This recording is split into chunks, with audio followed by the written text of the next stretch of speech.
Ukraine and its people once again endured deadly attacks by Russia.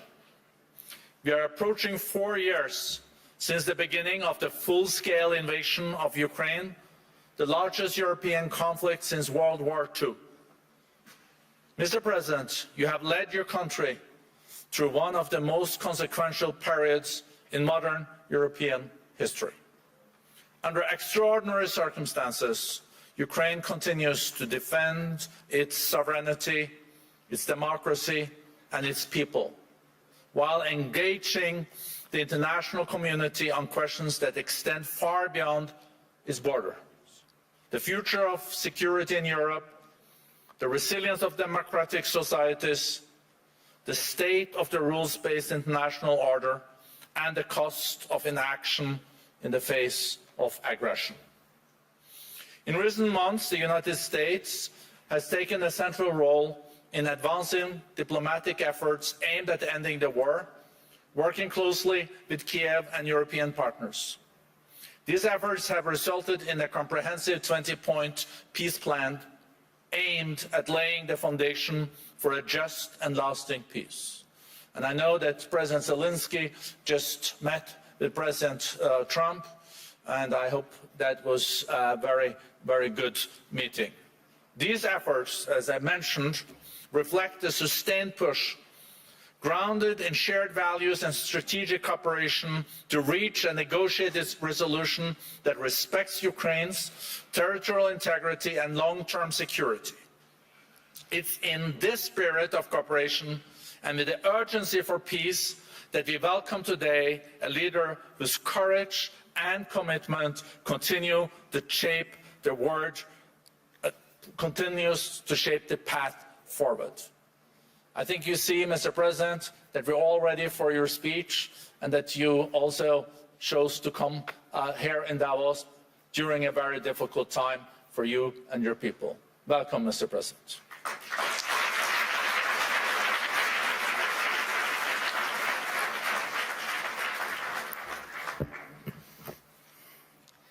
Thank you very much. Dear friends, everyone remembers the great American film Groundhog Day with Bill Murray and Andy McDowell. Yes, but no one would want to live like that, repeating the same thing for weeks, months, and of course for years. And yet, that's exactly how we live now. And it's our life. And every forum like this one proves it. Just last year, here in Davos, I ended my speech with the words, Europe needs to know how to defend itself. A year has passed, and nothing has changed. We are still in a situation where I must say the same words, but why? The answer is not just about the threats that exist or may appear. Each year brings something new for Europe and for the world. Everyone turned attention to Greenland. And it's clear, most leaders simply are not sure what to do about it. And it seems like everyone is just waiting for America to cool down on this topic, hoping it will pass away. But what if will not? What then? There was so much talk about the protests in Iran, but they drowned in blood. The world has not helped enough the Iranian people, and it's true. It has stood aside. In Europe, there was Christmas and New Year celebrations, the seasonal holidays. By the time politicians came back to work and started forming a position, the Ayatollah has already killed thousands. And what will Iran become after this bloodshed? If the regime survives, it sends a clear signal to every bully, kill enough people and you stay in power. Who in Europe needs that message to become a reality? And yet Europe hasn't even tried to build its own response. Let's look at the Western Hemisphere. President Trump led an operation in Venezuela and Maduro was arrested, and there were different opinions about it, but the fact remains Maduro is on trial in New York. Sorry, but Putin is not on trial. And this is the fourth year of the biggest war in Europe since World War II. And the man who started it is not only free, he is still fighting for his frozen money in Europe. And you know what? He is having some success, it's true. It's Putin who's trying to decide how the frozen Russian assets should be used, not those who have the power to punish him for this war. Thankfully, the EU decided to freeze Russian assets indefinitely, and I'm grateful for that. Thanks Ursula, thanks Antonio, and all the leaders who helped. But when the time came to use those assets to defend against Russian aggression, the decision was blocked. Putin managed this, yes, managed to stop Europe, unfortunately. Next point.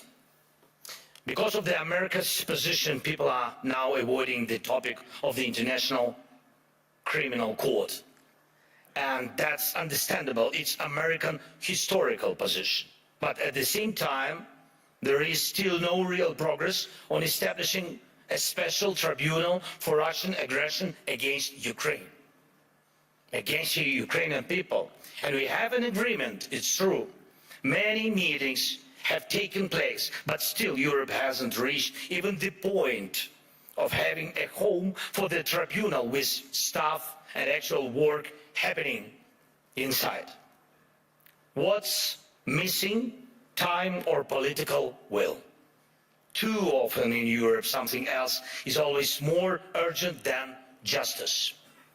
Right now, we are working actively with partners on security guarantees, and I'm grateful for that, but those are for after the war ends. Once the ceasefire begins, there will be contingents and joint patrols and partner flags on Ukrainian soil. And that is a very good step and the right signal that UK and France are ready to actually commit their forces on the ground, and there is already a first agreement on that. Thank you, Keir, thanks Emmanuel, and all the leaders in our coalition. And we are doing everything to make sure that our coalition of the willing truly becomes a coalition of action.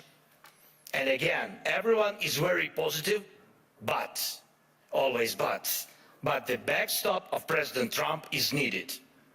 And again, no security guarantees work without the US. But what about the ceasefire itself?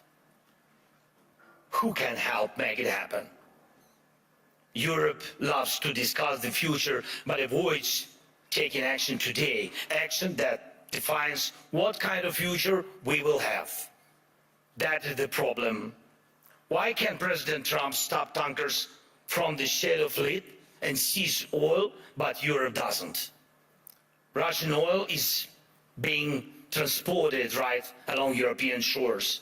That oil funds the war against Ukraine. That oil helps destabilize Europe. So Russian oil must be stopped and confiscated and sold for Europe's benefit. Why not? If Putin has no money, there is no war for Europe. If Europe has money, then it can protect its people. Right now, those tankers are making money for Putin, and that means Russia continues to push its sick agenda. Next point. I've said it before and I'll repeat it again. Europe needs united armed forces, forces that can truly defend Europe.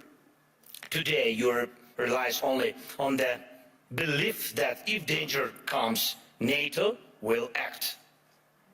But no one has really seen the alliance in action.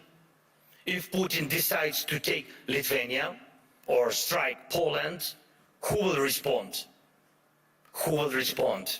Right now, NATO exists thanks to believe that the United States will act, that it will not stand aside and will help. But what if it doesn't? Believe me, this question is everywhere in the minds of every European leader, and some try to get closer to President Trump, it's true. Some wait hoping the problem will disappear.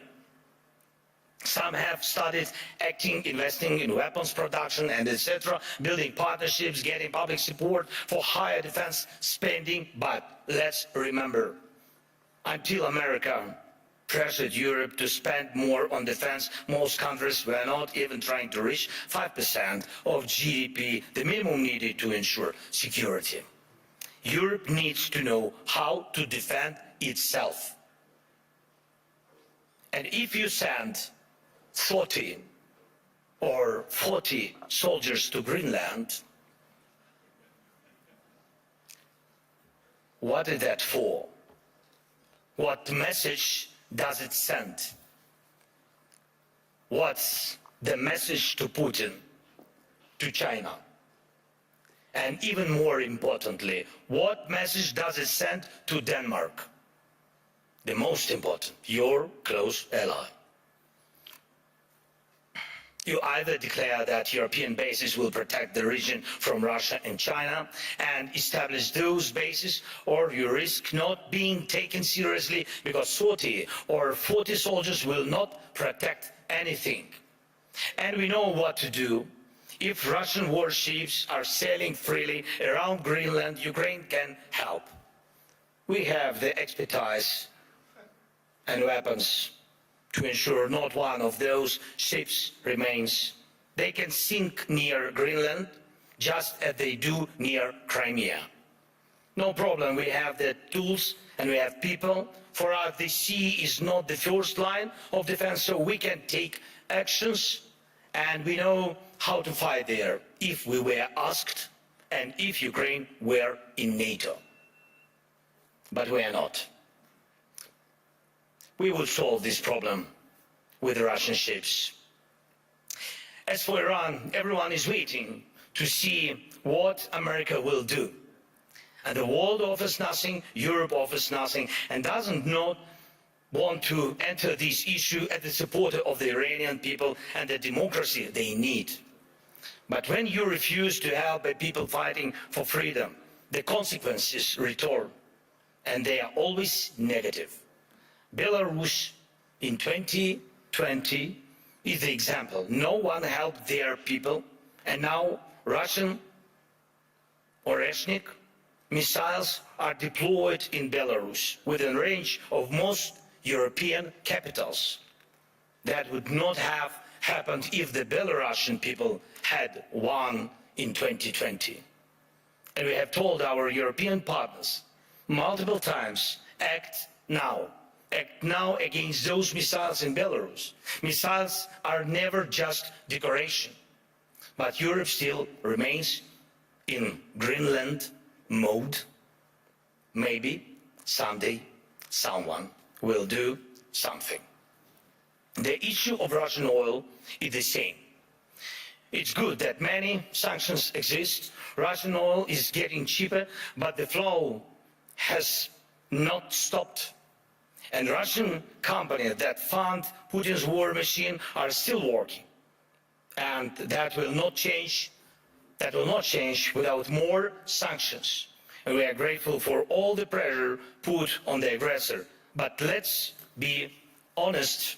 Europe must do more so its sanctions block enemies as effectively as American sanctions.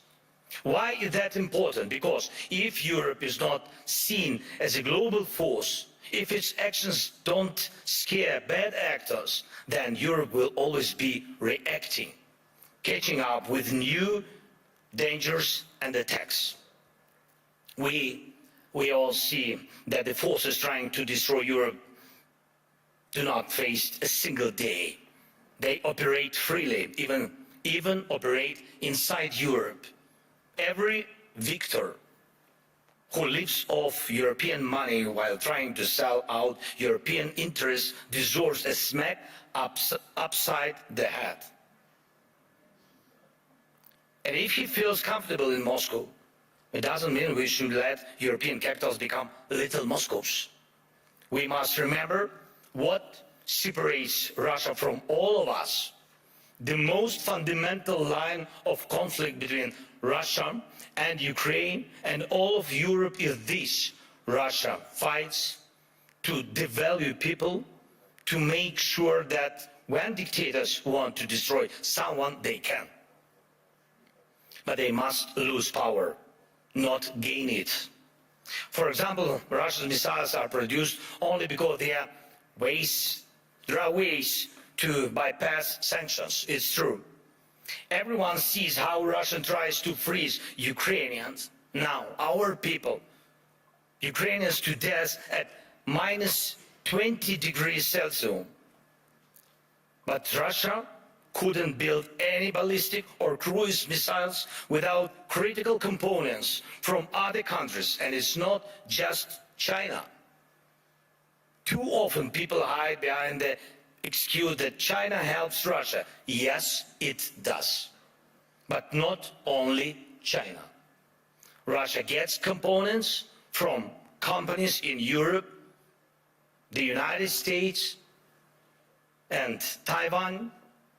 Right now, many are investing in stability around Taiwan to avoid war. But can Taiwanese companies stop contributing electronics to Russia's war? Europe says almost nothing. America says nothing. And Putin makes missiles. And I think every country, of course, and every company that helps Ukraine repair its energy system, this is crucial.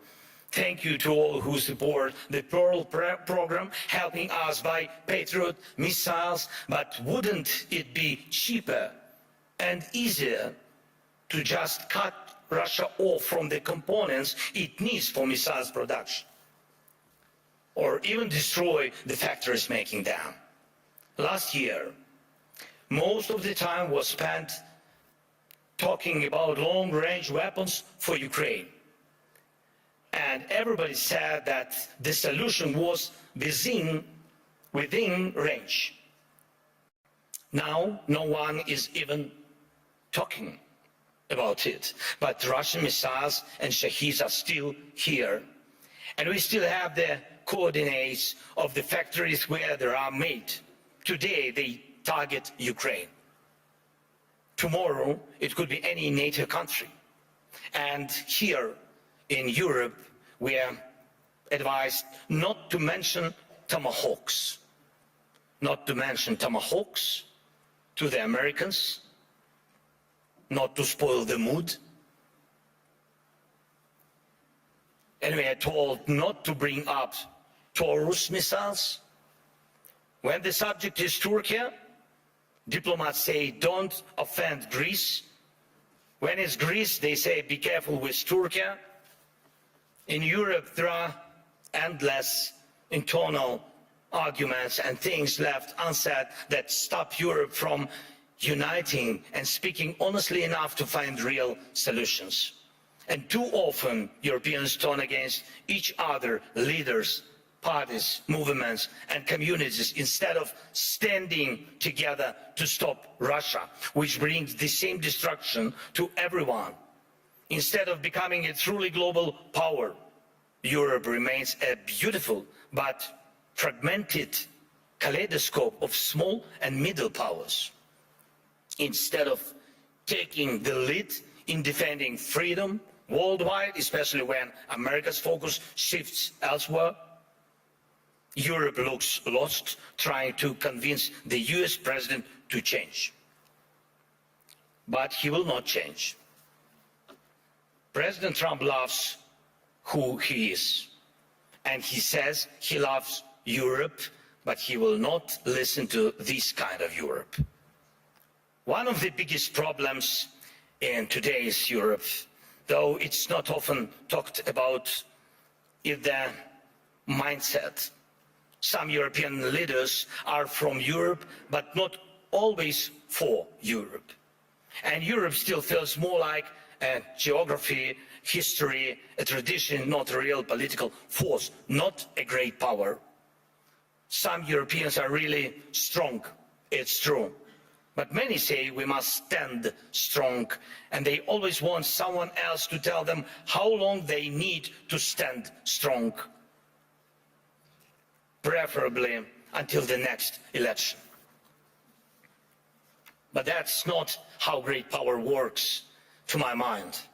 Leaders say we must defend European interests, but they hope someone else will do it for them. And speaking of values, they often mean valueless. They are all like, we need something to replace the old world order with. But where is the line of leaders who are ready to act? Act now, on land, in the air, at the sea, to build a new global order. You can't build the new world order out of words. Only actions create real order. Today, America has launched the Board of Peace. Ukraine was invited, so was Russia, Belarus, though the war hasn't stopped. And there is not even a ceasefire. And you have seen who joined. Everyone had their reasons. But here is the thing. Europe hasn't even formed a united position on the American idea. Maybe tonight, when the European Council meets, they will decide something. But the documents were already signed this morning, and tonight they might also finally decide something on Greenland. But last night, Mark Rutte had spoken to President Trump. Thank you, Mark, for your productiveness. America is already changing its position, but nobody knows exactly how. So things move faster than we. Things move faster than Europe. And how can Europe keep up? Dear friends, we should not degrade ourselves to secondary roles, not when we have a chance to be a great power together. We should not accept that Europe is just a salad of small and middle powers seasoned with enemies of Europe. When united, we are truly invincible. And Europe can and must be a global force, not one that reacts late, but one that defines the future. That would help everyone from the Middle East to every other region in the world. That would help Europe itself, because the challenges we face now are challenges to the European way of life, where people matter, where nations matter. Europe can help build a better world. Europe must build a better world, and a world without war, of course. But for that, Europe needs strength. For that, we must act together and act in time. And most of all, we must have the courage to act. And we are actively working to reach solutions, real solutions. Today, we met with President Trump, and our teams are working almost every day. It's not simple. The documents aimed at ending this war are nearly ready, and that really matters. Ukraine is working with full honesty and determination, and that brings results. And Russia must become ready too, to finish this war, to stop this aggression, Russian war against us. So the pressure must be strong enough, and the support for Ukraine must grow even stronger. Our previous meetings with President of the United States brought us air defense missiles, and thanks Europeans, they helped also. And today we also spoke about the protecting the skies, which means protecting lives, of course. And I hope America will continue to stand with us. And Europe must be strong, and Ukraine is ready to help with anything needed to guarantee peace and prevent destruction.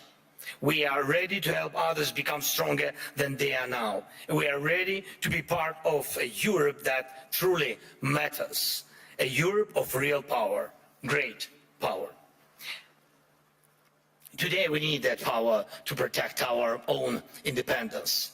But you need Ukraine's independence too, because tomorrow you may have to defend your way of life. And when Ukraine is with you, no one will wipe their feet on you. And you will always have a way to act, and act in time. This is very important. Act in time. Dear friends, today is one of the last days of Davos, though definitely not the last Davos, of course. And everyone agrees on that. Many people believe that somehow things will work out on their own. But we cannot rely on somehow. For real security, faith is not enough. Faith in a partner, in a lucky turn of events. No intellectual discussions are capable of stopping wars. We need action. World order comes from action, and we just need the courage to act. Without action now, there is no tomorrow. Let's end this Groundhog Day. And yes, it's possible. Thank you. Slava Ukraini!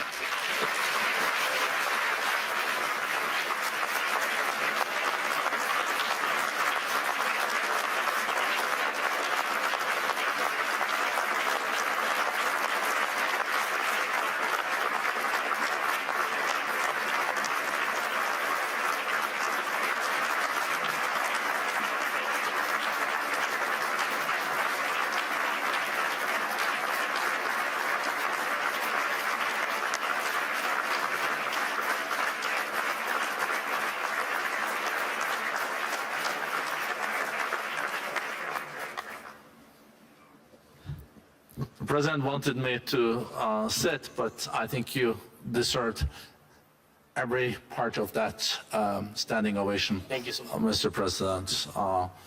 It is very good to have you back. How did your meeting with President Trump go? Honestly, Of course, honestly. But of course in the interest of your country.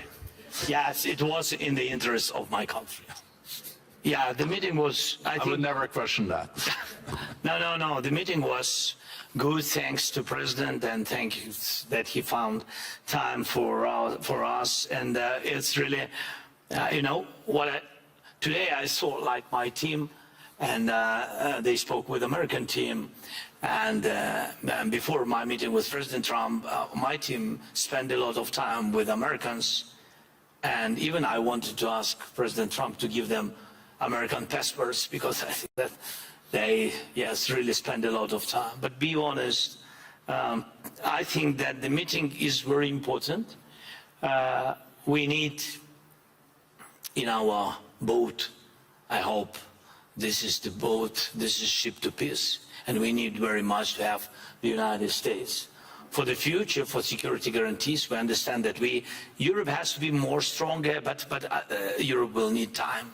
And today America is very strong, and I think that our teams worked well and come, you know, like I think this like last mile, which is very difficult, which during any dialogue with any president, I have to defend the interests of my country. That's why the dialogue is, maybe it's not simple, but today it was positive. That's enough. I think that's a good answer. Thank you. We know that Jared Kushner and also Special Representative Steve Witkoff is traveling this afternoon to Moscow. I think that I think now it all is also about when Russia is ready to stop the war. And it's hard to really understand what is in the head of Mr. Putin too. But what do you think are the current calculations in Moscow? First of all, yes, American team will go to Moscow today. Yes, they waited for our meeting with President Trump, and now they will go, and my team will meet American team, and I think that it will be the first trilateral meeting in Emirates. It will be tomorrow and the day after tomorrow. Yes, it will be 2 days meetings in Emirates. I hope that Emirates know about it. Yes, sometimes we have such surprises from American side. Yeah, but in any way they will go there, and I think this is good. If on the technical level we'll begin this trilateral meeting, I hope that we will find some. I don't know. Russians have to be ready for compromises, because everybody has to be ready, not only Ukraine, and this is important for us. So we will see what result will be, but that Russians will meet, that our guys meet today with Americans, then Americans will meet with Russians tomorrow. Today's at night. I don't know when. I don't know. Maybe Putin is sleeping. You said that nobody knows what is in his head. Yes, but they might have to wait a little bit for the meeting. I don't know. But tomorrow and the day after tomorrow we will have trilateral. Our guys will have trilateral meetings. It's better than not to have any kind of dialogue. So we are under attacks. People live without electricity, and we are in a difficult situation. But Russians also in a difficult situation. We are answering on their attacks, and God bless. The war will stop. I hope so.